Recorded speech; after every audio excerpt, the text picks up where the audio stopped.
Today's edition of Route 664, The Road to Human Kindness.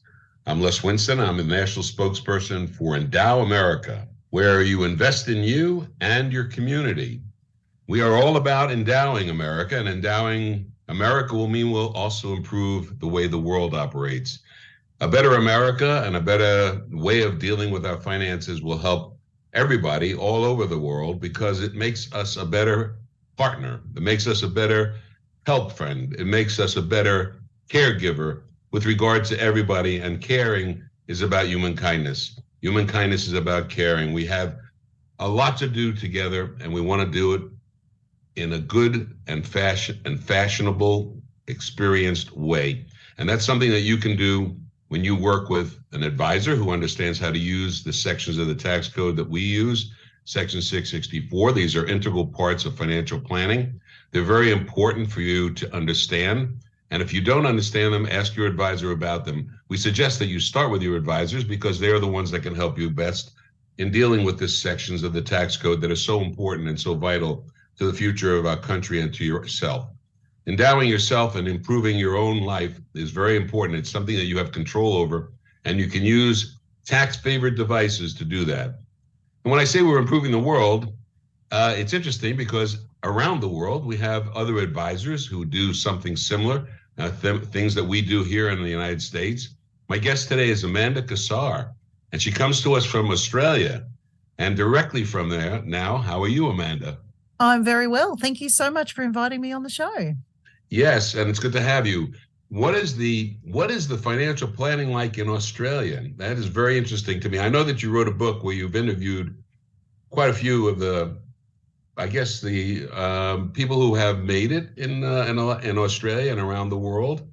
Yeah. Give me a little bit of background about how you started that project and what is the work that you're doing. Sure. So the book was that idea that everybody wants to write a book one day, and I wasn't sure whether it was going to be, a fictional romance, bodice busting novel or something that I knew probably a little bit more about, which was financial advice. And there's a lot of books already out there that are about how to do a budget, how to get the best out of your insurances and investments. So I'm very fascinated by the people side, and I wanted to know people's stories. So I interviewed people who are surviving on social security money and government pensions, right through to multimillionaires who are running companies or even not-for-profits and charities, and also financial advisors, to hear their stories. What did their parents teach them about money? Have they had massive setbacks? How did they overcome those? What sort of a legacy or information would they like to pass on to their children? So the book is a series of 18 different interviews. One lady was very frank about her story of financial abuse, which took me massively on a rabbit hole to find out a lot more about that. And I've written a course now for advisors to understand and be able to help people who are coming through and out of those situations. So financial advice is an incredible profession. It's given back to me. Australia's been through massive legislative change in the past few years. We've had a royal commission, which is a very British thing to do, into the conduct or misconduct of some of our large banks and financial institutions, which is, as these things do, turned the profession on its head. So gone from probably not heaps of regulation and legislation to being completely over-regulated to the point of stupidity, where, it costs so much more now for the consumer to receive advice that now it's time to undo that and find some sort of balance in the middle. So like most countries, we do battle with the regulators and try to find that perfect balance where we're helping our customers, but not at a huge cost that is going to make it prohibitive. So we have a massive debt in this country, almost $33+ trillion. And it's one of the things that we're trying to correct with a system that the actual government gave us, but nobody knows about. Do you have that similar problem in Australia? Is the cost of the government so excessive, or is it more conservative than the United States? It's much more conservative than the States. We went into I think you call it the global recession about 2008. We called it the global financial crisis in a very, very healthy position. And our big four banks were also in a very healthy position. So we were able to sort of ease into that a lot more easily than some of the other countries. And even though we have gone back into debt, again, we were in a position of surplus at the time, thankfully, we have gone back into debt now in the last 10, 12 years. Has COVID had that big an effect on you as well? As I know it was very restricted there in Australia. Yeah, look, poor old Victoria had probably one of the largest and longest lockdowns on earth. So I think we're struggling now. There's a lot of mental health issues in some of the young children. Some of the government initiatives were that you could take money out of your retirement savings account. So the impact that will have very long term, especially young people who are just raiding their accounts because they could, up to 10,000 Aussie dollars to take out. The compounding effect of that over the long term can take tens of thousands of dollars out of their retirement savings. So there'll be the impact of that as well. Is that a government program, the retirement plan? Is it like our Social Security in the sense that in the United States, you can't get to that money because it's going into a general account that is controlled by the government? But is that different in Australia?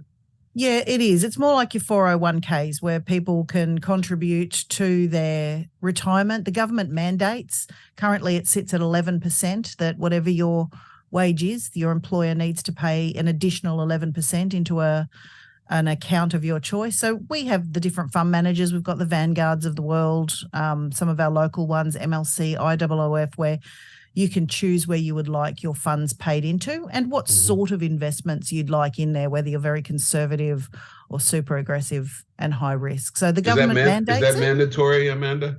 Absolutely. Yeah. Yep.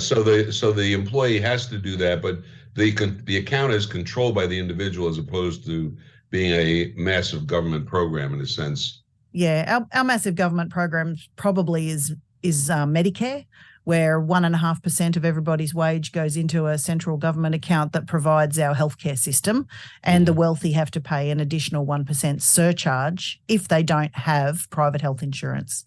So a very different system to what the States runs. It sounds a little bit better because you have a lot more. Is there a restriction on the amount that an individual can put into their retirement plan? There are, yes. Each year, if you're going to be claiming tax deductions on the money, you're only allowed a total of $27,500. If you choose not to claim a tax deduction on the money, you are able to put in $110,000, and that money won't be taxed when it goes into the fund. So that money is not taxed while it's in the fund growing. When you take it out, is that money taxed when you take it out? No, it's not taxed on the way in. The earnings are taxed at a maximum of 15%. And usually it's untaxed on the way out if you meet the conditions of release. Usually you have to be age 65 to be able to touch it in full and do the withdrawal. Or there's concessions if you choose to turn that into a pension account, then it becomes completely tax-free forever. Interesting. It's a little bit better than what we have. I'll tell you, we've got some real problems. Yeah. So do you Whatever you do, it's complicated, Les. Yeah, I know. Well, that's what's true about all financial advisors are very important, especially these days in the economic world that we're living in. And the fact that everybody can get a lot of information doesn't mean it's good information, but they're getting a lot of it. And so it's very important. Yeah. As a guide, that's a very important thing. I think the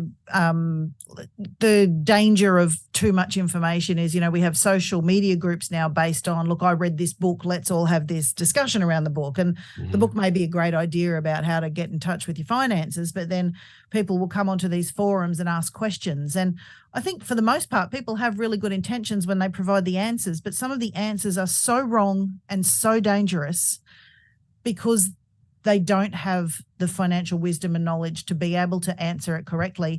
And the people aren't providing a 30-page discovery document. They're asking a 2-sentence question. So it's very difficult to provide, a comprehensive or correct answer in one of these settings. So people who do think that it's okay to jump on Facebook forums to have your finances or financial questions answered, please be very, very careful and view financial advice as an investment, not a cost. It's not an expense. It could save you thousands by paying for professional advice. Yeah, I saw you participate in the FPA That's a pro bono opportunity for you to help people? Is that what that is? Yeah, we had two head bodies over here, the AFA, which was the Association of Financial Advisors, and the FPA, which is, as you have there, the Financial Planning Association. And they've recently merged to become the Financial Advisor Association of Australia, or the FAR. And both of them are, not to be confused with the Flight Attendants Association. Yeah. So they both had separate charitable things. So the AFA had one where they would assist clients with MS who'd been diagnosed with multiple sclerosis. So I was in a pro bono program for that. And the FPA had the Cancer Council. So I was able to assist and volunteer. So on the other side, they manage our ethics. They are a disciplinary body. They provide, ongoing education. So that they are the new pinnacle for advice groups in Australia now. Where are you located in Australia? I'm on the Gold Coast, which is Queensland, so East Coast, about an hour south of Brisbane. Nice. It's kind of the Florida of America. Lots of retirees, golden beaches, far too much humidity, no gators, but my guess is Amanda Cassar, right? That's Cassar, yes. Yeah, Amanda Cassar, and Amanda's an author and a financial advisor from down under. We're going to take a short break. We'll be right back with Amanda. Hey folks, it's Charity here. It's time for our weekly powwow. Have you had enough? Have you had enough of all the fighting, the bickering? Really? Really? No, really. It's time to come together, folks, and we can do that with the power of love. That's E squared. Remember Einstein? He talked a lot about power of energy and E squared. Forget about the math part. Bottom line, everything is love. E squared equals energy. It's love, the biggest force in the entire universe. And on planet Earth, it can mean lots of things. For now, let's go with endowment. With the tax code 664 that Congress actually put together in 1969, it's an alternative to build your retirement income and income for your favorite charity. We can do it ourselves. No need to rely on the government. Put on your big girl and big boy pants. Endow yourself, endow your community on the road to human kindness. And that's the power of love. Squared. And we're back. My guest is Amanda Cassar from Queensland, Australia. What's the city? Gold Coast. Gold Coast. Okay. I've been in Australia. I was in Melbourne and Sydney a long time ago, though. I don't know that it's changed that much. Maybe it has. Closer to the Great Barrier Reef, we are. Yeah. So is charity a part of the planning process? Does the government give tax deductions for charitable giving in Australia? Yes, if a registered charity has a DGR or a donor gift registered, anything over $2 is deductible to those different charities, yes. Oh, okay. And do they have provisions like we have where you can set up a trust, make a gift to charity later on and get a tax deduction today and get the income from it? Is that something that they have there? They're similar. I think the mechanics of it are probably slightly different, but we are able to do philanthropic trusts and leave those to the charities of our choice over time while they can still continue to grow. Yeah, absolutely. And they can get it. Can the individual get income? I believe so. I would have to do a bit more checking into how that would be taxed and if it's set up as a bond or just within a trust, because there's different tax rulings depending on how you structure those arrangements. So in your practice, do you practice? I mean, do you do that you do it for a living, right? You're a financial advisor for profit? Yes, absolutely. Yep. Yeah, okay. And I noticed that you also are very supportive of some nonprofit organizations that you've actually been on trips to Africa. Tell me a little bit about that. That must have been quite an experience. It was, yes. So the largest networking group for women in business in Australia is called Business Chicks. And they had an arrangement with a not-for-profit called the Hunger Project, which is a global charity, also based out of the US and Sweden, and partner with countries who need help getting out of poverty. So what resonated with me about them was that it was about a hand up, not a handout. Because I mean, I think we've all seen where people have the best intentions, go in and do some work and leave, and it actually makes things worse. So the idea of education and helping people to get themselves out of poverty, working on mindset, really appealed to me. They run workshops called Vision, Commitment, and Action, and that's very much what advisors do, where the ones who sit down and ask, what is your vision for the future? What do you want to achieve? Yes. We put the plan together. That's your action plan. And now it's like, well, are you going to commit to that to achieve what you want to achieve? So it was just this perfect alignment for me, where also with these charitable groups, it's like, well, the government's never going to come to your aid. Your family's never going to have any money. The charitable organizations aren't going to come to your aid. Stop waiting to be rescued. Are you okay to start learning how to do this for yourself? The old, if it's going to be, it's up to me. So I just love that. I signed up for a trip to... That's sponsored by a nonprofit. And so when we talk about changing the world using charitable devices and using charity, we really mean it. I mean, if we can endow America the way we're talking about endowing America, and that carries over to the rest of the world where people can benefit by endowing themselves and endowing charities, we've made a possible cure for a lot of issues that are in the world today. And that's the kind of work that we're looking at. Well, it's beautiful to see people who go, you know what, I'm okay with this. I'm going to take the dive, do the lessons. And, you know, it could be starting raising chickens. It could be starting raising pigs. It's a micro business in agriculture that you no longer have to break rocks 8 hours a day for $1. So when these women or families start doing this, they in turn then go, well, we've got extra chickens, we can help the next person. Or here's an extra piglet, you grow a piglet and, you know, we can. So the community benefits so beautifully by having these arrangements. So I got so excited about it. I did Uganda in 2015. I went back to Malawi in 2016 and got India in 2019. So I sort of fell a bit in love with that. Charity for me till then had sort of been, you know, you give your old clothes to the local thrift shop, and that was about it. So it was very, very eye-opening, that's for sure, to have to raise $10,000 each trip for the charity, plus cover all your own costs. But the leadership lessons from these people, this grassroots movement of, changing your mindset and getting yourself out of poverty it's a beautiful thing. A lovely dose of perspective that I probably sorely needed. That's really good. So when you were interviewing the folks for your book, you were interviewing all classes. Was there something that was common amongst all the classes that you would say was a human trait that carried over? I think one of the main things is every single person you ask, what did your parents teach you about money? The answer is always nothing.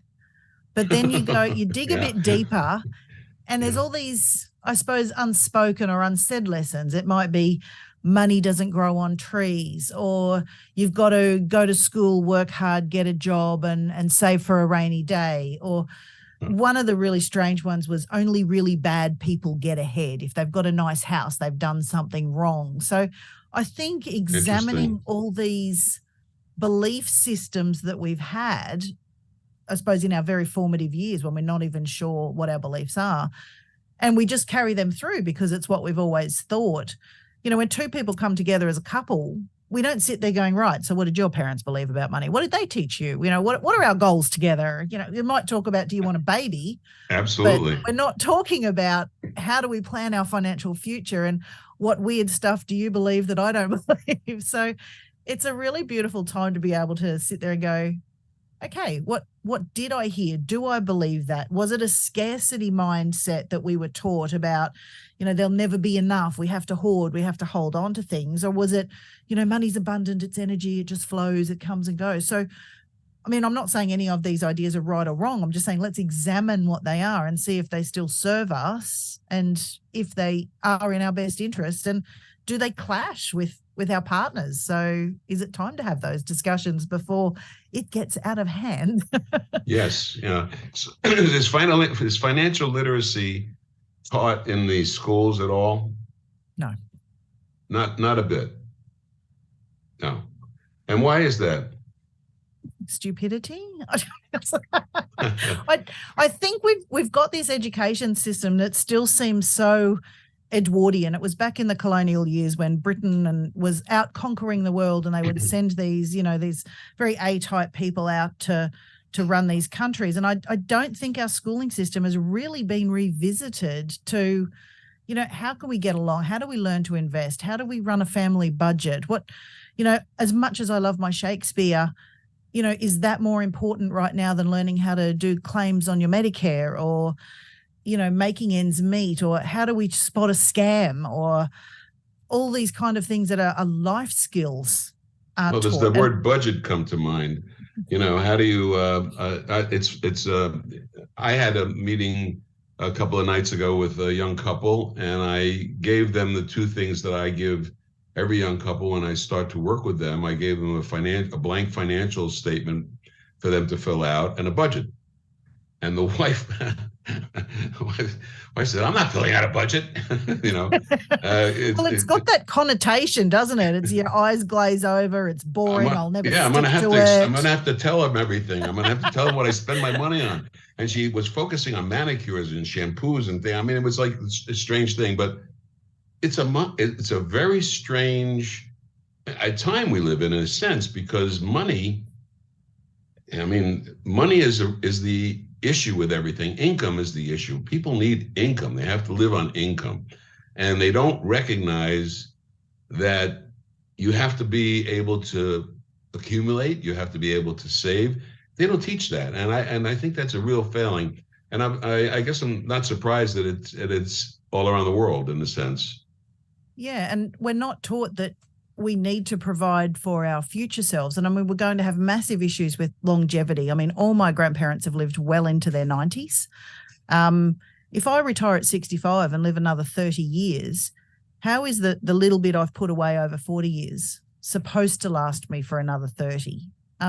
Governments aren't going to be wealthy enough to continue to pay, a living wage for pensioners forever. There's not enough people in the workforce to cover the amount of retirees we've got. So are we doing things now that our future selves are going to thank us for? And most of us probably aren't, because many are trying to make ends meet. There's no way they're going to be putting away. But we also do make really silly decisions in the moment. That handbag looks really good right now. Well, that dinner, we deserve it. We've had a big week, night at the pub or out for drinks with the girls, I just need to let my hair down. So there's so many decisions we make in the moment, impulse every day, that our future self is not going to thank us for. So what advice do you give to your younger clients about accumulating money? What is the thing that you think is most important for them to take away from your planning with regard to that? I think one of the most important things is know your numbers. Like when you sort of ask people for a budget, they're like, well, I can't do that because my income's irregular, or I never know how many shifts I'm going to get. And I'm like, I don't care what your income is. Right now, you need to know what it costs you to live each week. I mean, if you've got your annual bills or your weekly or your monthly, put them back into how often you get paid. You need to know, does it cost you $467.23 per fortnight or $1,927 per fortnight to live? Only then does your wage or your income become relevant, because once you know what's going out, then you go, well, you know what? It's really cool. My income does cover that and I've got a bit left over. Not sure right now where it's going, or wait a second, I'm living really beyond my means. Right now I have to make some hard decisions. I either need to increase my income significantly or seriously cut back on the expenses. So it just gives you, I think, power to make those decisions. So, I mean, finances really is boring. It's very basic, very cliche. Do your budget, know your numbers. And I think somebody recently put it beautifully about do for the next 2 years things that nobody else is prepared to do, so that you can live like nobody else lives, in the future. If you do make those hard decisions now, you will have the benefits long term. That's a very good thought. And on that thought, I want to thank you, Amanda Cassar, for being our guest today on Route 664, the Road to Human Kindness, and in Endow America, where I believe that you can invest in yourself and invest in the community, especially if you use proper planning techniques. Thank you very much for joining us today. Thanks so much for having me, Les. It's been lovely to be on the show. Hey folks, it's Charity here. Philanthropy meets financial gains in the inspiring space of donor advised funds. Tax Code 664 provides a perfect opportunity to both reduce taxable income and make charitable contributions through real estate donations. For donors, liquidating difficult to sell property while providing valuable assistance to nonprofits is made easier using this tax code. Heirs can benefit as well. So whether you're trying to save money or help your favorite organization aid its mission statement, look no further than giving creatively under Tax Code 664 for beneficial results all around.